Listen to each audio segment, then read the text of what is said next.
এই ভিডিওটা সবাই আগে দেখেন, তারপর আমি কিছু বলছি। এখানে দেখা যাচ্ছে একটা হিন্দু মেয়ে, ঠিক আছে, হিন্দু সম্প্রদায়ের মেয়ে, আমাদের দিদি হচ্ছেন তিনি, ঠিক আছে। তিনি ভিক্ষা করতে এসেছেন, আর তিনি ভিক্ষার এত পরিমাণে তার প্রতি ভিক্ষা দিচ্ছে, মানে মুসলিম ভাই বোনেরা আমাদের, ঠিক আছে, তাকে এত পরিমাণে ভালোবাসা দিচ্ছে, এত পরিমাণে ভিক্ষা দিচ্ছে, কোনো বিদ্বেষ নাই, আমাদের ধর্ম নিয়ে কোনো ইয়ে নেই, ঠিক আছে। আমার দিদি, ঠিক আছে, আমার দিদি হচ্ছে, এখানে সবাই মিলে তাকে ভিক্ষা দিচ্ছেন, ঠিক আছে। তিনি, আপনি কিছু বলতে চাইছেন? আপনাকে এখানে কোনো আপনার কোনো সমস্যা হচ্ছে? আপনার কি কোনো সমস্যা হচ্ছে এখানে? আপনি এখানে আছেন, আপনি ভিক্ষাবৃত্তি করছেন, আপনার কোনো সমস্যা হচ্ছে? আপনাকে কেউ কিছু বলছে?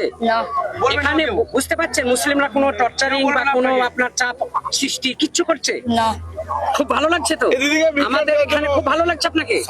আপনি ঠিকমতো পাচ্ছেন, আপনার অনুদান আপনার বাড়িটা কোথায়? আপনার বাড়ি কোথায়? আমরা এখানে থাকি, কি বলে, ভাবতাই। আচ্ছা, ভাবতায় থাকেন। কিন্তু আপনারা হিন্দু সম্প্রদায়ের মানুষ, আপনি আমার দিদি হচ্ছেন।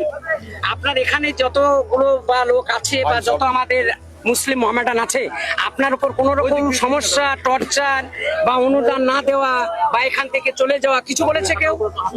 খুব সুন্দর লাগছে। আচ্ছা, আপনাদের কোনো সমস্যা হচ্ছে না তো? দিদিকে ভিক্ষাগুলো দেন, এটা দেন প্রত্যেকে দাদারা, আপনারা যে যেমন পারবেন একটু লং কর। আমার এই ভিডিওটা দেখে কোনো হিন্দু ভাই রাগ করবেন না, কারণ আমি ধর্ম নিয়ে কোনো কথা বলতে চাইনি। আমি শুধু একটা কথা বলতে চাই, এই যে মানুষগুলা চাইলে কিন্তু পারতো এই হিন্দু মহিলাটাকে আমাদের এই মসজিদের এখান থেকে বের করে দিতে, কিন্তু সেইটা তারা করেনি। এবং সেই মেয়েটাকে অনেকগুলো টাকা দান করা হয়েছে।